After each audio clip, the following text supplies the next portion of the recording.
everyone, welcome to our channel Kitchen in the Dark. In the kitchen of equality, blindness doesn't dim the flavor. இன்னைக்கான recipe நம்ம என்னன்னு பார்க்கிறதுக்கு முன்னாடி நம்ம mint pulao போட்டிருந்தோம்ல, அதுக்கு ஒரு சிஸ்டர் வந்து ஒரு பெரிய ஒரு கமெண்ட் கொடுத்துருக்காங்க. அதை பார்த்தோன்னே எனக்கு ரொம்ப சந்தோஷமாகவும் என்கரேஜிங்காகவும் இருந்தது. என்னன்னு சொல்லி போட்டிருக்காங்க அப்படின்னா, என்னோட எக்ஸ்பிளனேஷன்ஸ் எல்லாமே ரொம்ப தெளிவாகவும் விளக்கமாகவும் இருக்கு, எங்களுக்கு ரொம்ப புரியுது, நல்லாவே புரியுது.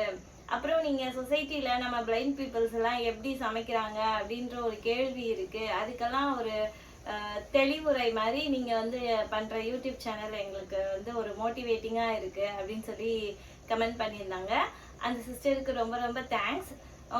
உங்களோட கமெண்ட் வந்து எனக்கு ரொம்ப ரொம்ப சந்தோஷத்தை கொடுத்துருக்கு. இன்னும் என்னை இம்ப்ரூவ் பண்ணுறதுக்காக என்னைய வந்து உங்களோட சேர்ந்து உங்களுக்கான ஆர்கனைசேஷன் எப்படி நான் அதை எக்ஸ்பிளைன் பண்ணணும் அப்படிங்கிறதெல்லாம் நான் இன்னும் கற்றுக்கிறதுக்கு இது ஒரு மோட்டிவேஷனல் கமெண்ட்டாக இருக்குது. ஸோ சிஸ்டர், உங்களுக்கு ரொம்ப தேங்க்ஸ். இன்றைக்கி நம்ம என்ன ரெசிபி பண்ண போகிறோன்னா, வெளியில் நல்ல மழை பெய்யுது, அதோட நம்மளோட சப்ஸ்கிரைபர் வந்து கமெண்ட் பாக்ஸில் என்ன கேட்டிருக்காங்கன்னா, ஒரு ஸ்வீட் ரெசிபி பண்ணி காட்டுங்கன்னு சொல்லியிருக்காங்க. இன்னைக்கு நம்ம கேரட் அல்வா பண்ண போறோம். கேரட்ல நிறைய சத்துக்கள் இருக்கு, உடம்புக்கு நல்லது, நம்மளோட ஸ்கின்னுக்கு நல்லது, கண்ணுக்கு நல்லது. ஆனா குழந்தைங்கள்ட்ட கொடுத்தோம், நம்ம குழம்புல போட்டோம், பொரியலா பண்ணியோ கொடுத்தோம் அப்படின்னா குழந்தைங்க சாப்பிடவே மாட்டாங்க.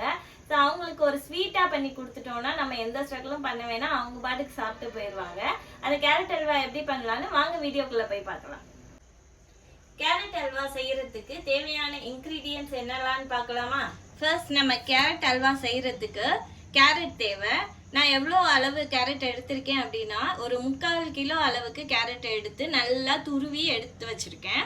நெக்ஸ்ட் நம்மளுக்கு சுகர் வேணும். இது எவ்வளோனா 1/2 கிலோவுக்கு கொஞ்சம் கூட, 600 கிராம்ஸ் இருக்கும். அவ்வளோ அளவுக்கு அளந்து வச்சிருக்கேன் சுகர். அது நம்ம வந்து ஒரு பவுலில் எடுத்து வச்சிருக்கோம்.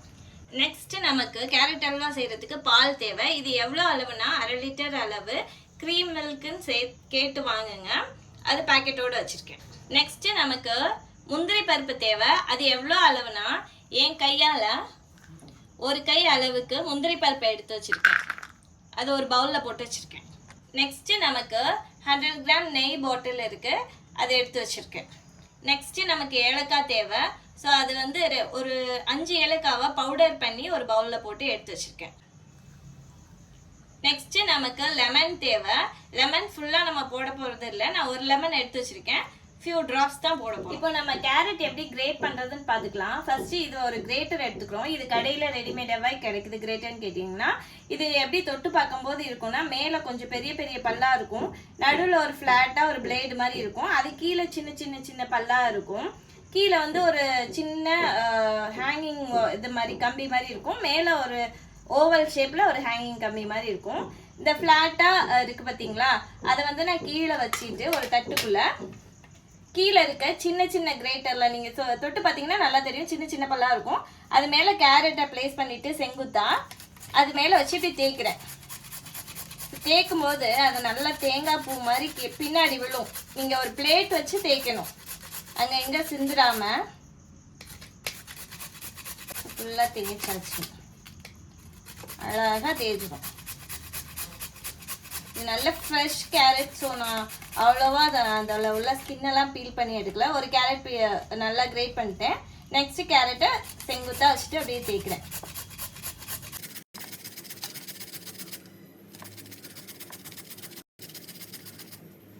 நான் ஃபுல்லாக கிரேட் பண்ணி முடிச்சிட்டேன்.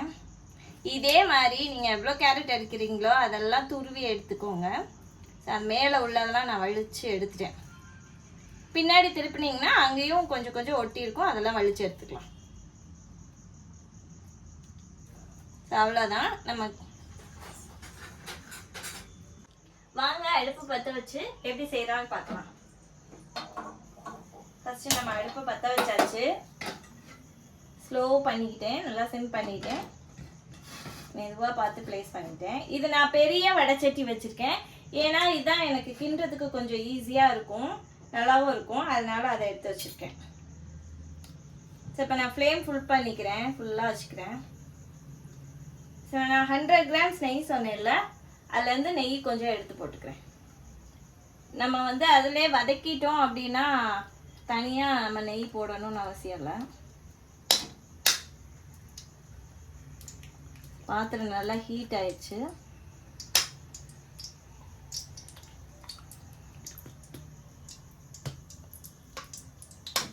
சிம் பண்ணிக்கிறேன்.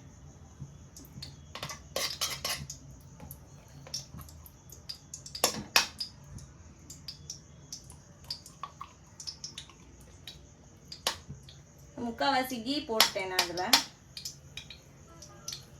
ஸோ லாஸ்ட்டாக கொஞ்சமாக போட்டுக்கிறதுக்கு வச்சுக்குவேன். நான் ஃப்ளேம் ஃபுல் பண்ணிட்டேன்.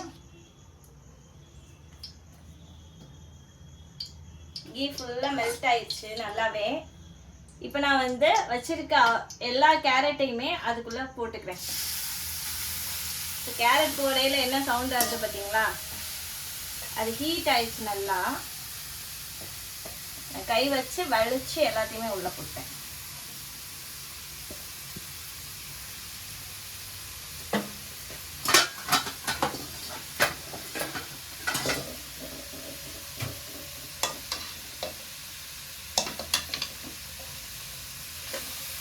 வதக்கிக்கிறேன்.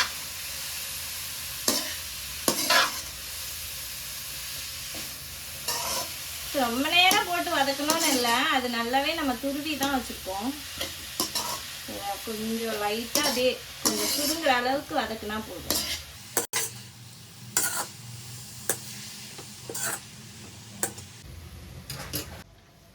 ஸோ பால் இப்போ நான் கட் பண்ணி ஊற்ற போகிறேன். எட்ஜ் பார்த்து நல்லா பிடிச்சிட்டு கட் பண்ணிக்கோங்க. மெதுவாக விட்டுறாதீங்க, அப்புறம் ஃபுல்லாக கீழே போயிடும். நான் வடைச்சட்டியை பார்த்துட்டு தான் ஊற்றுறேன். உள்ள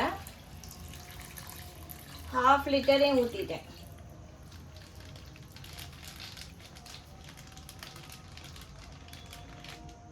ஃபுல்லாக ஊற்றியாச்சு. நான் இப்போ ஒரு தடவை கலந்து விட்டுக்கிறேன்.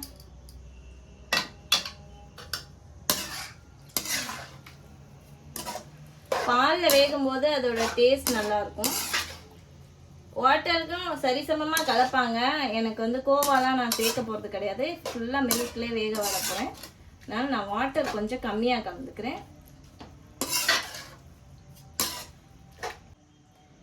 ஒரு டம்ளர் 200 ml தண்ணி ஊற்றிக்கிறேன்.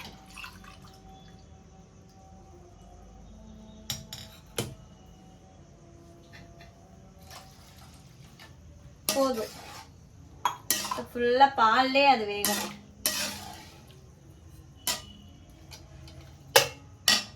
நீங்கள் வந்து அது பாதி இது பாதி ஊற்றணுன்னா அது 1/4 லிட்டர் ஊற்றிக்கோங்க, தண்ணி 1/4 லிட்டர் ஊற்றிக்கோங்க. அப்போ தான் உங்களுக்கு சரியாக வரும்.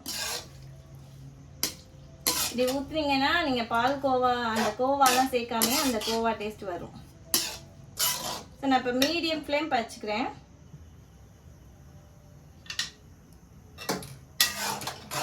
மீடியம் ஃப்ளேம் நான் ஸ்லோலேருந்து கொஞ்சம் மீடியம் ஹை பண்ணும்போது அது ஒரு மாதிரி சவுண்ட் வந்துச்சு புஃப்னு. மூடி வச்சு கொஞ்சம் நேரம் ஒரு 10 minutes நல்லா வேக வச்சுக்கலாம். எப்படி இருக்குன்னு ஓப்பன் பண்ணி பார்ப்போம். நல்ல வாசம் வருது, நெய்யும் பாலும் சேர்ந்து. 90% நல்லாவே வத்திடுச்சு. நீங்க மூடிட்டு அப்படியே விட்டுறக்கூடாது. 10 minutes இடையில கிளறி விடணும். இப்ப நல்லாவே அந்த நம்ம கரண்டி வந்து தண்ணியா இருக்கிறதுக்கும் இப்ப கொஞ்சம் அது வந்து நல்ல பாலும் அந்த கேரட்டும் ஒன்னா சேர்ந்ததுக்கும் நல்லா தெரியுது கரண்டியை விடும்போது.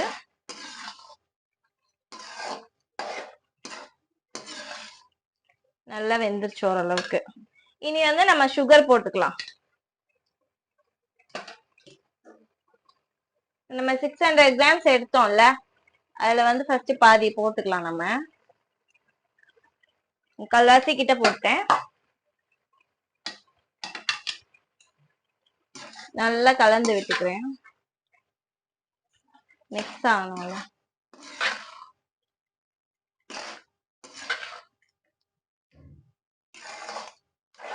நீங்க சுகர் போட்டோன்னே அது மெல்ட் ஆகி நல்லா தண்ணியா ஆயிரும். அது கிண்டும் போது நீங்க ஃபீல் பண்ணிக்கலாம்.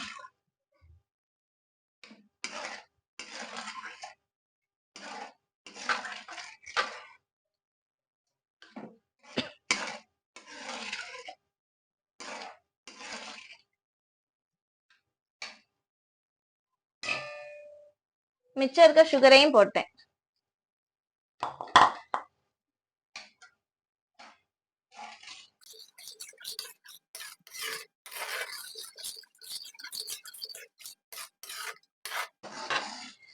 நல்லா நமக்கு அந்த பக்குவம் வர வரைக்கும் கைவிடாம நல்லா கிளறிட்டே இருக்கணும். அந்த சுகர் சிரப்ப எல்லாத்துலயும் பட்டு அந்த டேஸ்ட் வரணும் நமக்கு. ஸோ கிண்டலாம். கிண்டி முடிச்சோடனே அது அப்படியே பக்குவம் வந்தோடனே திரண்டுரும் அல்வா மாதிரி.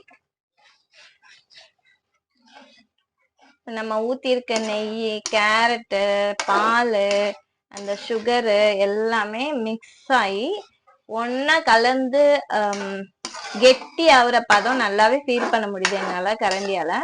சுகர் போட்டோன்னே பயங்கர தண்ணியா இருந்துச்சு. அப்படியே கொஞ்ச நேரம் கைவிடாம கிளறலாம். கிண்டி கிண்டி நல்லா கைய வலிச்சிருச்சு. நல்லா அந்த கெட்டி பதம் வந்துருச்சு. நான் கரண்டியில எடுத்து உங்களுக்கு ஊத்தி காமிக்கிறேன் பாருங்க. பதன்னு கீழே விழுதா, அது நல்லா கெட்டி ஆயிடுச்சு. நான் இப்ப ஏலக்காவும் முந்திரியும் அதுல சேர்த்துக்கிறேன். ஃபர்ஸ்ட் நான் முந்திரி போட்டுக்கிறேன். போட்டு நல்லா கிளறிக்கலாம். நீங்க ஃப்ளேம் கம்மி பண்ணி வச்சுட்டு கிண்டுங்க, ஏன்னா தெறிக்குது ரொம்ப. நல்லா கலந்தாச்சு. அதுக்கப்புறமா இப்ப ஏலக்காய் பவுடர் போட்டுக்கிட்டேன். அதையே நல்லா கிளறிக்கிறேன்.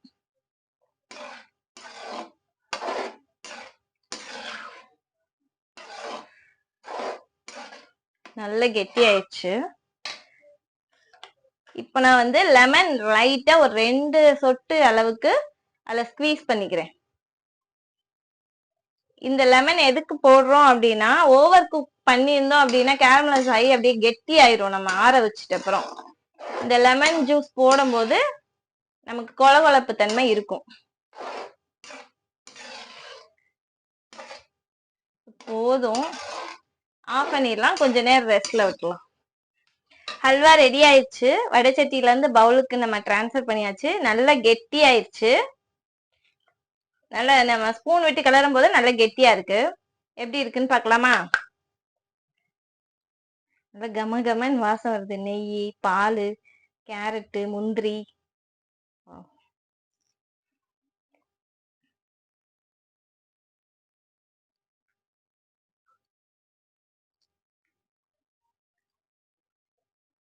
நம்ம கிரீம் மில்க் போட்டோம்ல, அது அப்படியே கோவா போட்ட டேஸ்ட்ல இருக்கு. நல்லா தித்திப்பா இருக்கு. நம்ம 750 கிராம் கேரட்டுக்கு வெறும் 600 கிராம் ஜீனி தான் போட்டிருக்கோம். அதுக்கே நல்ல தித்திப்பா இருக்கு. ரொம்ப மெஷர்மெண்ட் கரெக்டா போட்டோம்னா இன்னும் ஓவர் தித்திப்பாயிரும். உங்களுக்கு ஏத்த மாதிரி நீங்க ஜீனிய கூடி குறைச்சு போட்டுக்கோங்க. ஸோ கேரட் வாங்கும்போது நல்லா இனிப்பான கேரட்டா பார்த்து வாங்கிக்கோங்க. நீங்களும் செஞ்சு பார்த்து என்ஜாய் பண்ணுங்க. நெக்ஸ்ட் வீடியோல பார்க்கலாம். டாடா பாய்.